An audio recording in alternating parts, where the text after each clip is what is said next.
Yeah, I mean, handling the conditions we knew was going to be a significant part of the game. Thought we were able to win the contested footy in the first quarter, and it's really difficult. It's difficult to get any territory if you're not able to win the ball in the first instance. So I thought that was something that the boys had to hang their hat on, and I think we were up in contested possession and tackles, and we just looked like we were ready for the contest, and we knew the contest would last a while. Because of the slippery conditions, and also because of Port Adelaide. So I thought we handled it pretty well.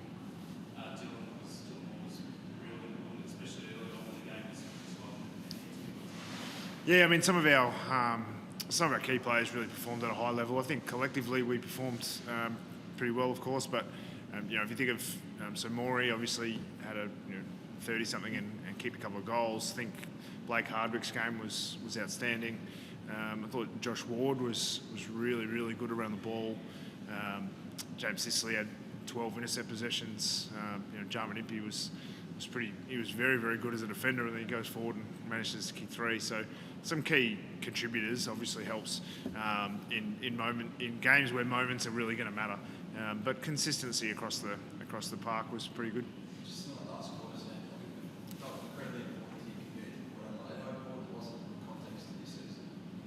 I mean, every game at the moment is important. We're not quite at if you lose you're out stage, but we're not far from that. So we know that we've been in this position before. Last year we thought maybe we could afford to lose one more game for the rest of the season, and with about 6 weeks to go, we ended up losing the one, and then we lost the final, which forced us out. So we're in a similar boat now. We can probably afford to lose one or two, but we're not going to be able to let any game slide now. So the competition is so even, and we knew that we were coming home with a little bit of breeze. We were just in front, but we knew we were going to have to put the foot down if we were going to get the points. Do you feel like you went from last week's last quarter where very well get on top and keep you guys scoreless there for the last little while? Do you feel like finish strong here was a good lesson? Yeah, we certainly learnt some lessons from last week. I think the Freo game was fairly different with the crowd involvement and the way that the game was going to play out. The part of last week was we had the first 2 opportunities to score in the last quarter, and we just weren't able to capitalise, and they went down the other end and got their backs up. So it was a bit of a challenge, but we know that we're going to need to score in the last quarter in both games to win, and having that attitude is important when you get into close games.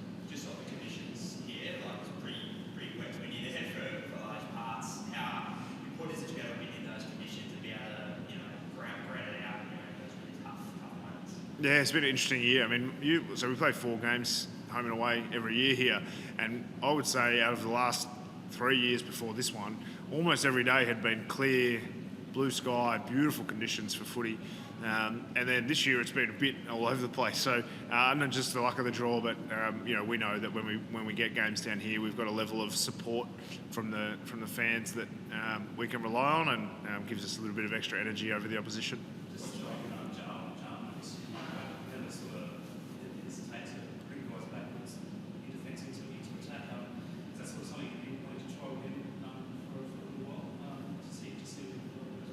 Yeah, I mean, we have done it one other game this year. I don't remember which game it was. He went forward and kicked a couple of goals though in that one as well. So the challenge in the early part of the year, we didn't have any talls really in the front half except for Marbs, and then Gunners is a quasi tall, I guess. So we always were trying to put a tall in the front half. But now with obviously having Mitch and Kelsher and Gunners, gives us a bit of flexibility to use the smalls. So we've done it with Carl Amon in a game as well. So having a bit of flexibility with the sub to try and generate some energy and some positional change is something we try to keep up our sleeve. What do you make of the Jack McKenna celebration and statement of conspiracy? Yeah, I heard Kenny say it's good. It's part of the theatre of the game, and I probably sit in the same boat. That that's what you're going to get from Jack. And I think the banter between the clubs, made a little bit more interest in the games. We finished the year 1 each. Got the issue that your crowd getting into the post games, is that just part of the footy? I'm not sure. I haven't seen that. Sorry, the game just finished. So apologies that I didn't sort of saw a few aeroplane stuff going on in front of me, but I wasn't sure how directed it was. So there's a line with that sort of stuff. I think it's part of the theatre, but if it gets too personal and it's disrespectful, then it's too far. But I'm not sure from what I saw today. Just on Mitchell, was on the long road back from an ACL, tough time he didn't come back. How do you assess his journey back? Mitch has been, first class. I think he was injured for a long period of time, and then he came back, played the one game, and then was injured then for 12 months. So his positivity and vibrancy around the group, he still has given back to a lot of guys. And we play again on Thursday. So the fact that we did have any injuries and we were able to sub him out was sort of a best case scenario where he could get some minutes, he could play some AFL footy, get back to it, but we didn't have to expose him for the whole game. So I'm really pleased with how he went tonight. Not a great day for a key forward. Ended up picking a lot of balls up off his bootlaces, but wrapped with the way he's gone about it. I think our medical team, are first class when it comes to getting players not just back to play but back to perform. And he's in as good a physical nick as he's ever been, and I'm expecting big things for the last part of the year from him.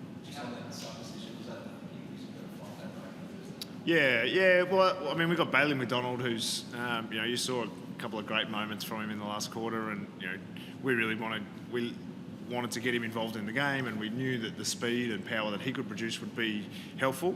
And if we had the chance to get Mitch out of the game, we talked about it before the game, if things are going okay, it'd be great if he didn't play a full 4 quarters.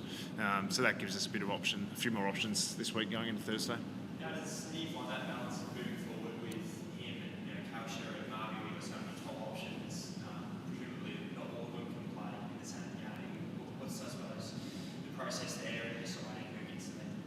Well, I'm not sure that they can't play. I mean, we played Freo last week. They've got, Voss, Miss Tracy, they play the 2 rucks, so they've got the same amount of tools as that. So it is possible. I think Adelaide do it as well. So there is some scope to play the multiple tools. So we'll pick the team that we think will beat Carlton on Thursday. And what we do with, obviously, Kelsey's got his back stuff. Marbs is carrying a bit of groin stuff. Mitch is coming off the knee, and Gunners is 1,000 years old. So amongst them, we want to make sure that we can produce a team that is going to be potent enough to win every game. Everyone's fascinated by how he's years. Yeah, I mean, Zach Butters is as good a player in the competition as there is, and they had a couple of key outs, like with Horn Francis and Rosie going out. We knew that Butters was going to be absolute key for them. He's a real spirit player as well. So knowing that Finn was going to be able to get the job done, and I think when there's some stat about 24. If he gets under 24, they're going to struggle to win. If he gets over 24, then they're every chance. So I think he kept him to 18. He had 9 in the third, I think. So. And a lot of them at sort of centre bounces where he's not tagging him. So, I think the thing with Finn is he's so diligent, he goes about his role, but he's also a good teammate. He still does what he has to do from a team point of view. So, I was wrapped with the role to keep a player like him down is near on impossible. So, to try and limit him at least partially, I thought was important to the win. Just on Port Adelaide, obviously there's that rivalry off the field thing, but on field you guys have had a lot of wins against them, 1-6 in the last 7 going into today. Is it good to just get that result against a side that you guys just haven't matched up well against historically? Yeah, they seems like their game style has caused us trouble over the last few times we've played, and there's been quite a lot of statistical anomaly games against them. So, to be able to get, it was a tough. Are you going to read too much into this game the next time we play them? I doubt it. They'll have a different coach. It'll be different conditions, but it's good to get one back against Port, because they've obviously caused us some pain and trauma, and all the Hawks fans some pain and trauma over the last 12 months.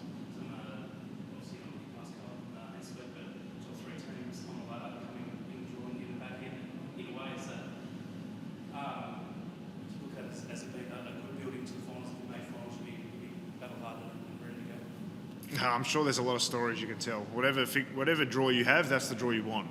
It's about how most finals teams go, but we haven't earned the right to be there at this point. We've got rest up now, have a few days, and get ready for Carlton on Thursday, and worry about what's after that. Thanks, Ross.